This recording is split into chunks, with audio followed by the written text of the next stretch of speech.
Hello, everybody. My name is Elizabeth Sadunik. Tanse, Nitsigason, Elizabeth Sadunik. Um, I am the Indigenous Perspectives Engagement Coach for Sun-West School Division, and I'm really happy today to be able to talk with poet and a relative of mine, Francine Merasty, and she's going to share with us a poem that she wrote. And Francine is a lawyer. She's Nihia Wisqueo, so she's a Cree woman, and she is a residential school survivor. And yeah, so hi, Francine. Hello, how are you? Good. Uh, Thank you for inviting me to come share my poetry, and I'm happy to be here. I am a lawyer, and I work for the Peter Ballantyne Cree Nation as executive assistant to the chief. So that's my role right now. But as a as an aside, I also do poetry, and I started writing poetry when I was working for the National Inquiry into Missing and Murdered Indigenous Women and Girls. And this was back in 2018. That's when I started writing poetry. And I used it as a way to, like, as a coping mechanism.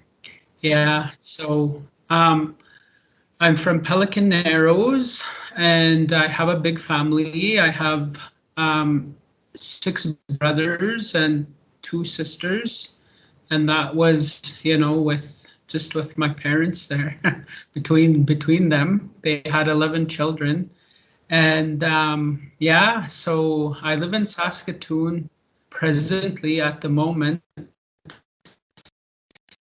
I just continued to live in Saskatoon, so that's where I spend most of my time.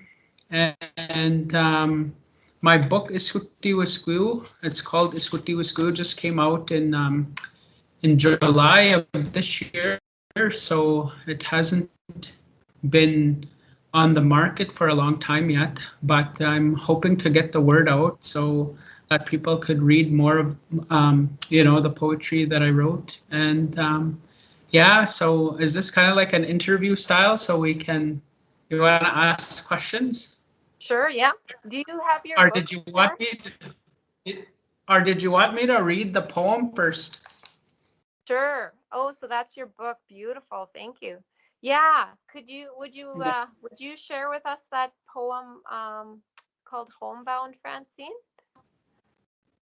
Okay, so this one is not in my book. I wrote Homebound when the Kamloops children were found in a mass grave, and it really affected a lot of people. And um, at the time, like, I didn't really want to deal with it or process it because it was just too painful. But, like, it's just something that can't be ignored, and you have to deal with the reality of what happened to, First Nations people and the children that went to residential school. And I kind of wanted to present it in like to be a happy poem, even though it's like a really disturbing content, to face this reality. Um, so I wrote Homebound, and I just have to bring it up here because it's not in my book, but it's in my computer here. And I'm just going to read it out. So this one is called Homebound. Today, I finally went home. Everyone in the country knew about it. It put a smile on my face. I had my little dress on, 2 braids down my back. How Kukum did it before I came here. I haven't been this happy for a century. Children's laughter all around me.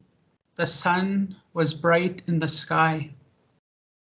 In a moment, my family was there. My mom, my dad, my kukums and mushums, laughing, crying, hugging me. I told them I waited for them long, but I was so happy to see them. The wind blew softly, flowers swayed, long grass danced in the distance. They held my hand, one on each side. My spirit was triumphant, and we walked home in the direction of the sun. So that's Homebound.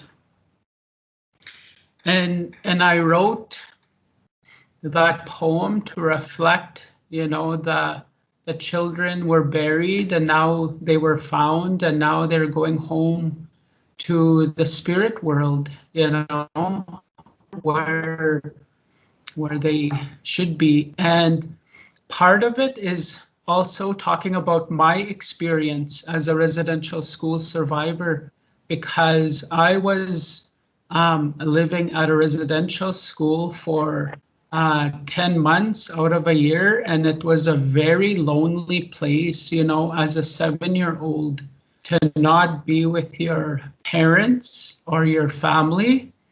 And you can feel that in the poem that I just read, the loneliness of not, having those people around for support and for love, Yeah. And so it's a real tragedy, the residential school system, and even some people will say, well, you learned this and that, and it was a good thing, trying to justify that. But even me, I went at a time when it wasn't like so, like I didn't experience a lot of physical abuse or verbal abuse. No, I did verbal abuse, but just that disconnection from family, from culture, that was wrong. And nothing that happened, positive or however you want to look at it, that happened there, it doesn't justify, um, like it doesn't justify residential schools. I don't think it could ever be justified. It was wrong, plain and simple. So that's how I feel. Mm, yeah. Thank you. Thank you for sharing that, Francine. Yeah. That's that's very powerful. Yeah. Can Oh, and one more thing. This is my grandmother. yeah. So her name is Jane Merasty, and she went to residential school. So today she's 94 years old. She just celebrated her 94th birthday in August, Mhm. and she went to the St. Teresa Residential School in Sturgeon Landing. And she said she was about 11 years old when she went there. She was born in 1927 Okay. or 28, around that time. So this would have been like 30s, Mhm. 30s, 40s. So, like residential school has been around. So she's the first generation that went, and then my father went, and then we went. So that's 3 generations of people that went to a residential school. Yeah. Wow. Yeah. Yeah. I think I'm glad you brought that up because I think a lot of people, when they think of residential school, they'll think of people your Cookum's age and they think it's only those people, right? And they don't, maybe realize that it's that second generation and that third generation, people your age, not an elder, like not a really old person, but someone who's middle aged. Yeah. Hmm. Yeah. So I still consider myself young. I'm not middle aged. I'm sorry. I thought I was middle aged.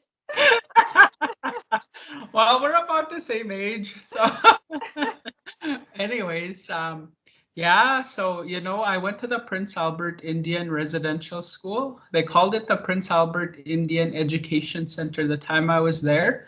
And this was in 1987, 88, and 89. So I was 7 years old, and then I went home um, uh, at 9 years old. So 10 years old, I went to the res school in Pelican, but um, the PA residential school closed finally in 19, I believe 96 or 97.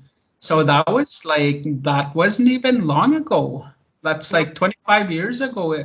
And that was here in Saskatchewan. That's the last residential school that was closed in Yeah. Canada. Yeah. Yeah. Yeah. So yeah, that kind of helps put into perspective because when people think about the effects of residential school, it's really still effects of on people who are our contemporaries that are our peers. It's not Oh, only effects from those previous generations, right?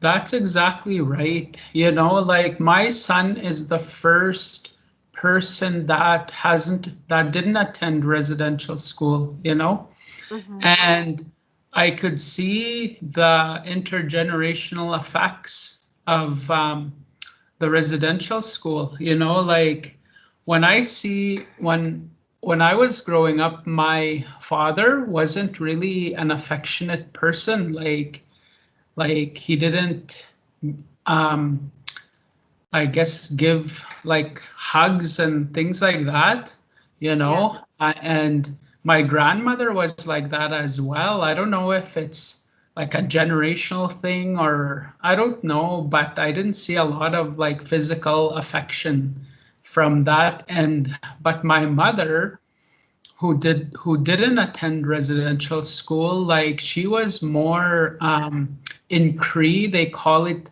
a gisiwats she had that like love and like something you can feel from a person. So she A had warm. that, yeah, a warmth. Yeah. Whereas the people that went to residential school, it's like something happened to them that was that I don't know where that part of them went, but they didn't show it. They didn't show Mm-hmm. a lot of affection. Yeah. Yeah. And I think, you know, it's compounded too. Like she went, my dad went, and I went. So, you know, I don't really want to get into like the intergenerational effects because like they're shameful, you know, like it's not something I really want to talk about publicly, but you know, I could say, yeah, there's effects there that there's places, part of me that needs healing from not only the intergenerational effects, but from my own experience as well. Yeah. So it's just a reality, you know, that I have to live with. And but it's not all like, you know, like I'm a happy person. But I do recognize, you know, there's if I didn't go to residential school and if residential school didn't happen, you know, like we would be so completely different people. Yeah.